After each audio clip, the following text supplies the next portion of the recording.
Hi students, welcome to PhD Jobs and Admission. This is Gauri. So in this sessions, I am going to teach you about research methodology subject because at Anna University you will be going to be asked 25% MCQs on research methodology in the PhD entrance test. Okay, and this test is there for the PhD admission at Anna University, and that's why in this today's session I am going to teach you about null and alternative hypothesis in research by using MCQs, because both of these concepts are really important to all of you, because on these concepts you will be asking lots of questions in the PhD entrance test. Okay, and that's why after viewing these sessions all of your concepts will get clear. That's why you need to watch this session till the end. Okay, so students, before starting this session I want to tell you that Global Online team provides you complete course on research methodology, because as I have said earlier that in the PhD entrance test at Anna University you will be asking 25% MCQs on research methodology, and that's why if you want to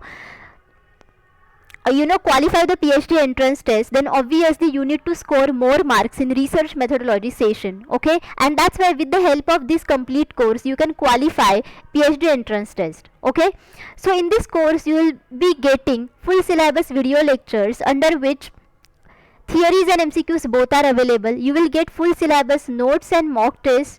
You will get more than 1500 MCQs revision PDF, and all of these study materials basically are available in both the languages, that are English and Hindi both. Okay, and basically students, we have 10 mock tests like this, and each mock test contains 40 MCQs, and that's why overall you can guaranteed solve 400 MCQs in the mock test only. And with the help of this revision PDF you can revise all the topics in a single PDF, and that's why you will get 80% MCQs from this single PDF only out of 100% MCQs in research methodology section of PhD entrance test. Okay, so students, if you want to buy this course, then you can either download the Global Online app from the Play Store. For that I have provided the link in the description box of this video, or else you can contact me through these WhatsApp numbers. Okay, so students, the course fees are only 699 rupees, which are really very less, and in this course fees Global Online team provides you step-by-step guidance at each and every stage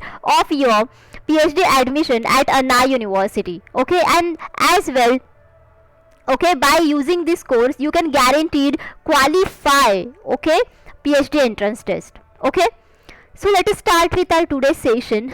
Given below are two statements, statement 1 and statement 2. So let us see what are these statements. The null hypothesis states that students will recall significantly more information on a Monday morning than on a Friday afternoon. Okay, and what is statement 2? The alternative hypothesis states that there will be no significant difference in the amount recalled on a Monday morning compared to a Friday afternoon.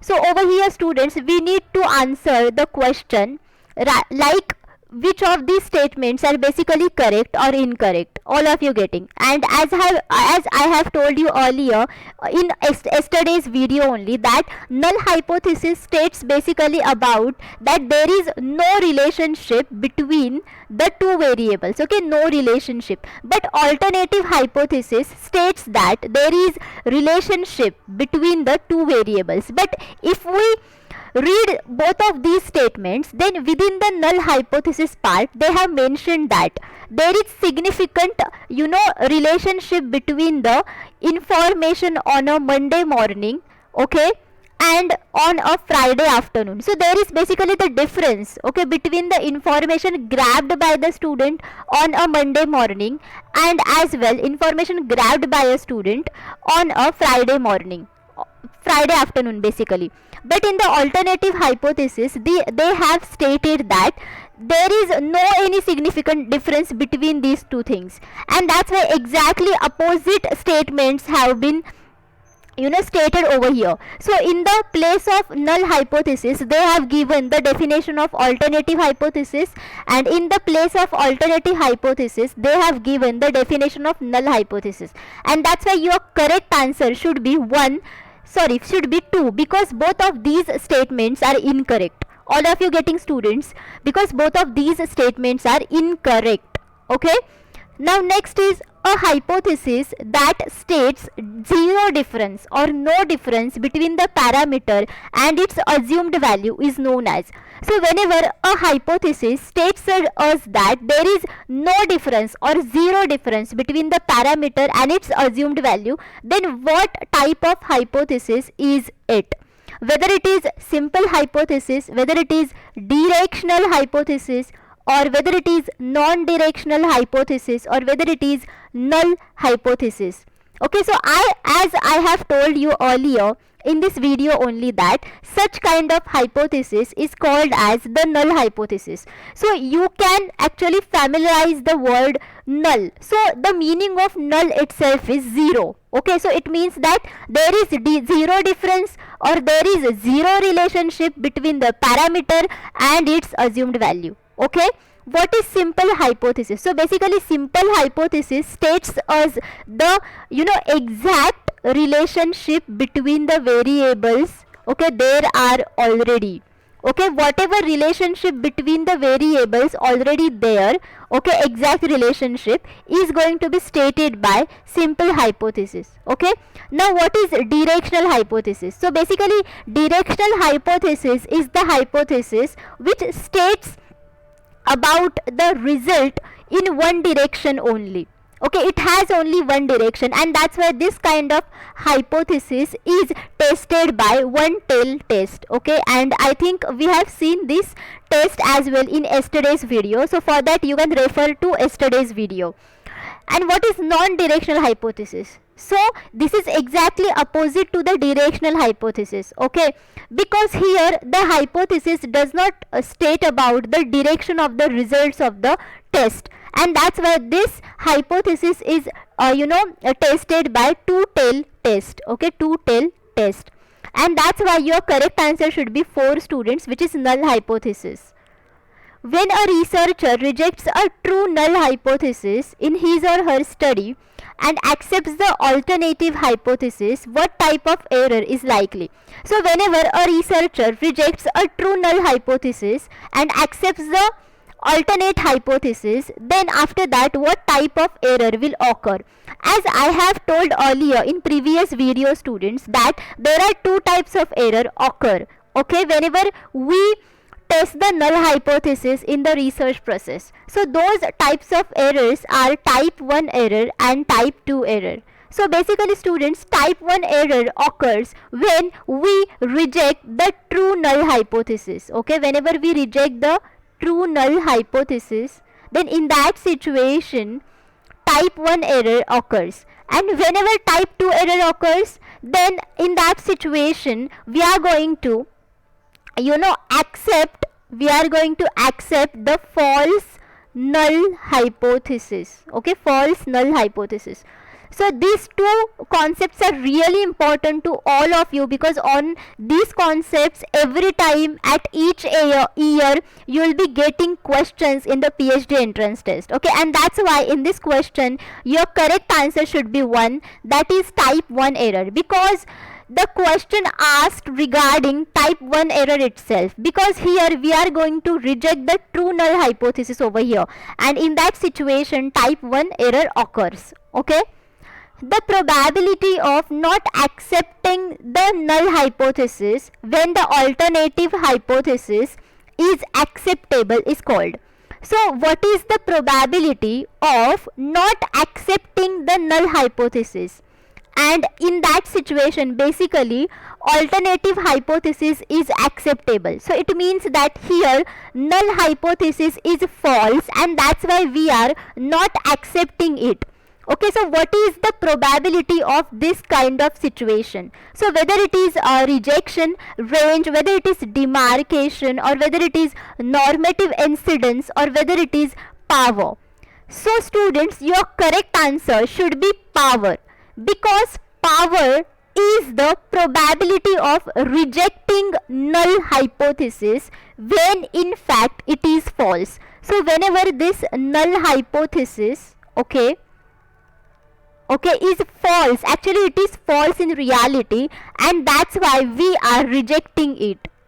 Okay, and the probability of rejecting this false null hypothesis is basically called as what? Power. Okay, and that's why your correct answer should be 4. Okay, and that's why you can also say that power is the probability of avoiding type 1 error, or power is the probability of not making type 2 error in simple words. Okay, so there are lots of definition for power, but in simple words you can say that power is the probability of not making type 2 error. All of you getting? Now students, what is this demarcation? What is this?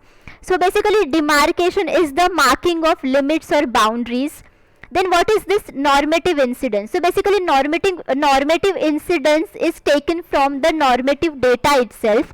Okay, and this is the data from a reference population that establishes a baseline distribution for score or measurement, and against which score or measurement can be compared.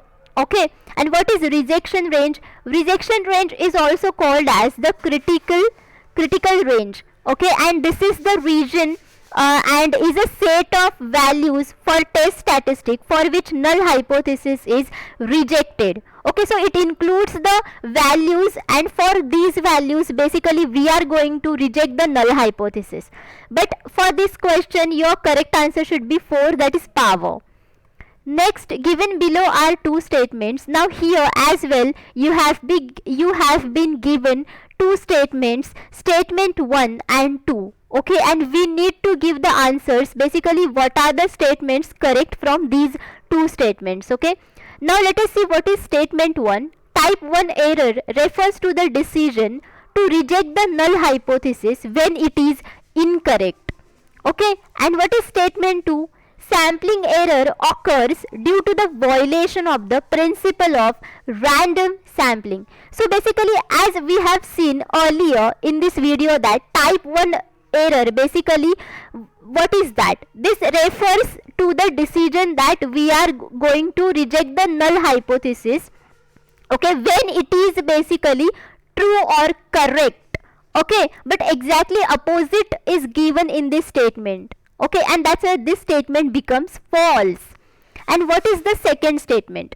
Sampling error occurs due to the violation of the principle of random sampling.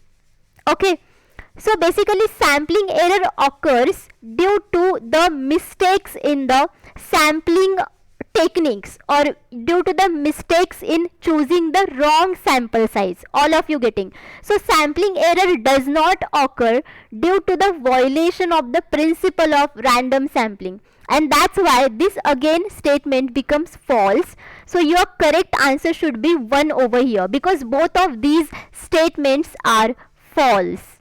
Okay, using an appropriate parametric test in a research project, the researcher finds evidence to reject the null hypothesis. In doing so, which type of error is likely? So basically, a researcher did a particular parametric test in a research project, and after doing the parametric test, he finds the evidence that he need to reject the null hypothesis. Okay, so whenever he is rejecting the null hypothesis, then in that situation what type of error will occur? So whether alpha error will occur or beta error will occur, or both alpha and beta errors will occur, or neither alpha not beta error will occur. So basically students, there are two types of error that I have told you earlier, and those are type 1 error, okay, and type 2 error. Okay, so again I am going to tell you about this. So type 1 error occurs when we are going to reject the null hypothesis whenever it is true. Okay, all of you getting? Null hypothesis. And type 2 error occurs when we are going to accept the false null hypothesis. Okay, so the probability of occurring type 1 error is called as alpha. Okay, is called as alpha error or alpha, and the probability of occurring type 2 error is called as the beta or beta error. But in this situation, basically researcher is going to reject the null hypothesis and he is not going to accept the null hypothesis, and that's why over here type 2 error gets eliminated. So the only remaining option will be type 1 error, and its probability is what? Alpha error, and that's why your correct answer should be 1, that is alpha error. Okay, and as well students, both the errors does not occur simultaneously in any research process. Okay, so your correct answer should be 1. Next, given below are two statements, statement 1 and statement 2. So let us see statement 1. In research, null hypothesis when rejected offers the scope for accepting the alternative hypothesis or substantive research hypothesis. Okay, and statement 2 is when the null hypothesis is rejected, there will be chances for committing a beta rather than alpha error. So now the statement 1 states that whenever in a research process, whenever we reject the null hypothesis, then obviously it offers us the scope that we need to accept the alternative or substantive research hypothesis, and this statement is correct because whenever we reject the null hypothesis, then automatically we accept the alternative hypothesis. Okay, because this is a rule. Okay, and that's why this statement is correct. But the second statement states that whenever we reject the null hypothesis, then there will be chances for committing a beta error rather than alpha error. But this statement is incorrect because as we have seen earlier in this video, that whenever we reject the null hypothesis, then there will be the chances for occurring type 1 error. Okay, not type 2 error, because within the type 2 error we are going to accept the null hypothesis, we don't reject it, and the probability of occurring type 1 error is itself what? Alpha. Okay, and that's why over here there will be chances for committing alpha error. Okay, there should not be beta error, and that's why your correct answer should be 3, because over here statement 1 is correct but statement 2 is incorrect. Okay, next, a research scholar finds through statistical analysis that the value of t is significant. What decision is warranted on the basis of this hypothesis? So basically a research scholar is doing statistical analysis in his research process, and after doing the statistical analysis he finds that the value of t is significant. Okay, so based on this value of t which is significant, okay, what decision he will take about the hypothesis? So whether he will reject the null hypothesis, or whether he will accept the research hypothesis, or whether he accept the null hypothesis, or whether he reject the research hypothesis, or whether there is no decision is warranted in respect to the research hypothesis. So as I have told you earlier that whenever we reject the null hypothesis, then obviously we need to accept the research hypothesis and vice versa. And null hypothesis basically states us that there is no difference or no relationship between the variables, but research hypothesis alternatively tells us that there is a difference or relationship between the two variables. Okay, and over here after doing the statistical analysis, researcher has got a t value significant. So it means that whenever we get the t value as a significant value, then we need to accept the research hypothesis over here. Okay, and that's why in this situation we need to reject the null hypothesis, and that's why the two decisions is warranted over here on the basis of this hypothesis, and these two decisions are that null hypothesis should be rejected and research hypothesis should be accepted. So your correct answer should be 1, that is A and B only. Okay, next, hypothesis in research means. What is the meaning of hypothesis? As I have told you earlier in the previous video as well, hypothesis is the basically the prediction of the results of your whole research process. Okay, and that's why whenever you are doing a proper prediction, then this is a statement, and basically this statement includes a proper clarity about the variables under study, it includes the clearly definition about the proper relationship between the variables. Okay, and that's why hypothesis is intellectual guess, this is a brilliant guess, and this is an intelligent guess, all of these. Okay, and that's why your correct answer should be one, that is 1, 2 and 3. So hypothesis can't be a negative guess. Okay, because if it would be a negative guess, then how we can test it? Okay, and that's why always it should be an intelligent, then intellectual and brilliant guess. A good hypothesis must possess the following main characteristics. Now over here they have given some characteristics of hypothesis. So we need to identify the main characteristics of a good hypothesis over here. So let us see different characteristics. Hypothesis should be capable of being tested. So it means that hypothesis should have testability. So we should be able to test the hypothesis. A good hypothesis can defy law of nature. So it means that good hypothesis deny the law of nature basically. Hypothesis should be clear and precise. A good hypothesis permits of the application of deductive reasoning. Hypothesis should be unlimited in scope.